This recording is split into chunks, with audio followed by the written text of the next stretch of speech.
Yeah, it's really nice to be here. Thank you so much for the invitation and for everybody for choosing to come to see this panel. So this paper today is, which is co-authored work with Dave Doyle from Oxford University, is really about two things. The paper mostly focuses on financial remittances, typically funds that relatives who have migrated, usually internationally, send to their family back home. And then we're interested in how having that type of external revenue as part of your sort of day-to-day family budget affects the way in which you interact with the state and ultimately the way in which you receive social or other sort of basic services from the government.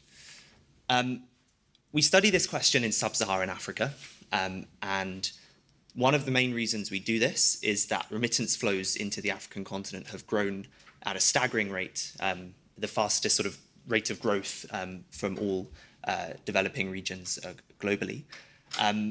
But we also think sub-Saharan Africa in general, and obviously this varies by country, but speaking in general terms, has some important differences from a lot of Latin American economies where the study of remittances, especially in countries like Mexico, has been looked at the most. We think in particular the lack of private sector development means that in many African economies, people who need to access basic services don't have a readily available private sector market-based alternative that is reliably there all across the country. And so people have a degree of reliance on the government that in other slightly more wealthy regions or parts of the world is not always the case. So people have money coming in from outside, but they still need to rely on the government to access certain goods and services. So what does this mean for the way in which people with remittances interact with the state? And in turn, does this mode of interaction with the government, with public officials, with the bureaucracy, have any politically relevant influence on public opinion? And so this is a wider package of work, and we have several papers that have come out of this project, but the general sort of theoretical thread that glues them together goes something like this. We start off with the premise, which has been very well established now in the literature, that at least in the short term, remittances have very positive economic effects on the financial security, ability to invest, and just sort of money in the bank account of recipients. We then argue that when recipients need to still use the government to access services, one way in which this money can be put to use is to try to gain preferential access to those services by being willing to pay bribes to public officials in order to cut the queue, so to speak. And in turn, we argue that this experience of paying bribes and engaging in this sort of mode of petty corruption with public officials elevates the salience of politically relevant corruption in people's minds, which in turn can shift wider perceptions of corruption in government and ultimately, we think, damage perceptions of the legitimacy of the state to collect taxes, willingness to contribute to public goods and so on. Okay, so I'm going to present data from two main sources. The sort of bulk of this paper is going to focus on the middle two parts of this argument. I'm going to try to convince you that people use remitted income to try to get preferential access to services, and in part do so by being willing to pay bribes to officials. I'm going to present to you initial evidence from a pre-registered descriptive study from an original survey that we ran in Ghana, and then towards the end of the talk, if there's time, I also have some more, some wider evidence using Afrobarometer data from across the African continent that largely backs up these country-specific findings. Okay, so like I said, we fielded this study in Ghana. Ghana is country in West Africa. Remittances from international sources comprise roughly 6% of GDP, though it varies quite a lot because of currency volatility. It's also worth noting that 6% of GDP may not sound like much, but this captures only remittance flows that come from abroad, and particularly in rural settings. A significant amount of money is in turn remitted from urban to rural settings, so these sort of domestic transfer of funds, which are not routinely measured in a systematic way. So this 6% is very much on the lower bound of what remittances contribute, if you like, to the domestic economy. The survey is conducted in 3 regions across Ghana with around 1,100 people, and we strategically designed the survey to oversample people who receive remittances, because obviously if we only had, say, 5, 10, 15%, we wouldn't have that much power to do much at all. And we in turn go beyond existing measures in surveys which we've worked with before that simply ask, do you receive remittances or do you depend on remittances? And we try to capture multiple dimensions of what this income means to people and what they use it for on a day-to-day basis. We then also include detailed questions on how people interact with public officials.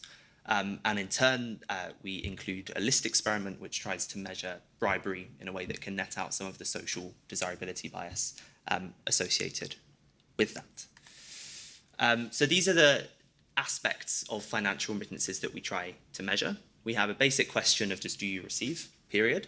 We have a question of how much do you depend on remittances in your day-to-day life.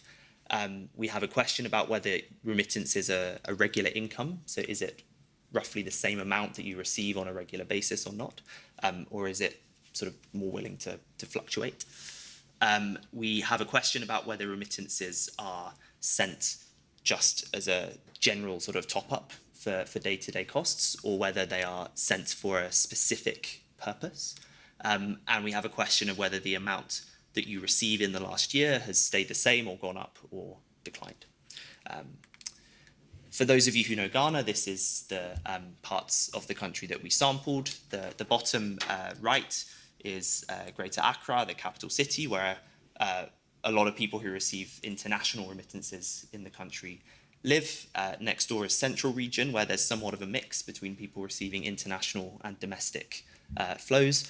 And then in the north, in the northern part, we have Bono Region, which is mostly a more rural part of the country where more people receive domestic remittances from urban centres than their international counterparts. So we're trying to cover our bases a bit. Okay, so the first result I want to show you is from this list experiment. In case anybody isn't aware, this is a measurement strategy designed to capture socially sensitive behaviours in surveys, in public opinion surveys. And so obviously admitting to paying a bribe to some random survey enumerator is something that a lot of people would very reasonably not be comfortable doing, because obviously technically paying bribes is illegal. And so what we do is we use a list experiment where we give people a list of activities that might happen when they interact with a public official. And then for a random half of the population, we include an additional item in that list, which is I paid a bribe to them.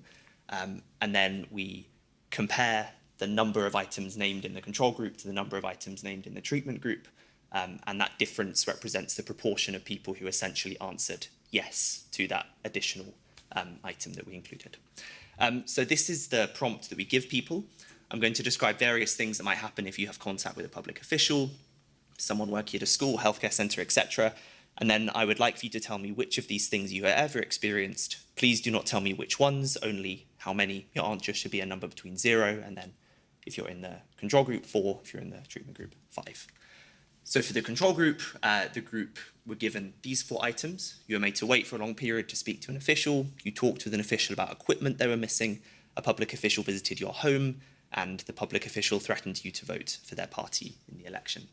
And then for the treatment group, we include this additional 5th item. You paid a bribe, gave a gift, or did a favour for a public official in order to get the good or service that you needed faster. So just to have a look at the baseline effect that including this additional prompt in the list of items has, this might not be the best way to represent it, but you can essentially see that the red line, which is the mean of the distribution, shifts to the right, and there's a difference of around 0.3, which substantively means that around 30% of respondents were implicitly saying yes to that final item. So around 30% of people say they paid a bribe to an official. But obviously we're not interested in that baseline number, interesting as it is. We're interested in how this varies by remittance receipt. So we use a variety of new specifications designed to estimate heterogeneous effects in list experiments and look at each of our various measures of remittances. And this is what we find. The findings are somewhat mixed across the different dimensions, which again, in and of itself, is somewhat interesting. But what we find most consistently is that receiving any remittances at all versus receiving none seems to have a positive effect on the proportion of people answering yes to this last question in the list. But the most consistent result is this, this measure of are your remittances for a specific purpose or not. And we conducted a bunch of focus groups in Ghana before implementing the survey, and we have a lot of data that actually gives quite a good story to this, that people would tell us stories about how they had a health emergency and they would call their relative in the UK, and they would be sent money specifically to deal with that health emergency, or be sent money specifically to pay to go and get a passport, or be sent money to specifically deal with some crisis that happened. And so we think the fact that people who receive funds usually for more specific purposes are the group who seem to be most robustly likely to pay bribes does make sense based on the reality that we saw on the ground. We can also look, and we sort of veer into slightly more descriptive territory here, so this is a little bit caveated, but we can also look at whether remittance receipt is associated with the likelihood that you contact public officials in general and how often you do so. And we again find this effect among people who receive remittances for a specific purpose. And we can look at people who have contact with public officials and your general attitudes toward the state. And we find some evidence that people believe there's greater levels of corruption among political actors in general, that people think other people are more likely to pay bribes. So this idea of like people free riding and other people not sort of playing by the rules is a lot higher, presumably because you yourself are doing the same thing. But obviously we didn't want to ask that directly. And these measures of tax morale, people are less likely to see tax authorities as legitimate and less willing to want to see someone who violates tax rules be punished. Okay, so to quickly complement this, we took data from the Afrobarometer Social Survey, which is a series of nationally representative public opinion surveys, in this round from 34 countries across sub-Saharan Africa. And essentially what we find is that some of the question wordings we deliberately designed to be the same, but some of the question wordings, especially for remittances, are a bit more coarse in the survey. But nonetheless, we find again evidence that people who receive remittances are more likely to be in contact with a pretty wide range of service providers. They're more likely to admit in the Afrobarometer survey to paying a bribe, though interestingly, given the concern about social desirability, the magnitude of the bribe effect here is about a third of the magnitude of the bribe effect that we find in our list experiment. And we also find similar effects on perceptions of corruption and tax morale. So in terms of thinking through the implications of this, like I said, this is one paper that's part of a broader set of studies, but overall, the point that we want to stress is that while there's been a lot of work that tries to make it easier for remittance flows to travel across borders within countries, and this has very clear, robust, short to medium term economic outcomes for people who receive those funds. We think there's a need to slightly separate the debate between the economic impacts of these payments and the potential political or institutional impacts that these payments might have. So separate economic development from political development, essentially. We also think this highlights the need to renew focus on those who don't have access to remittances, given that we're essentially showing that people without access who don't have the resources to pay bribes are missing out on the types of social services that should, in theory, be universally available.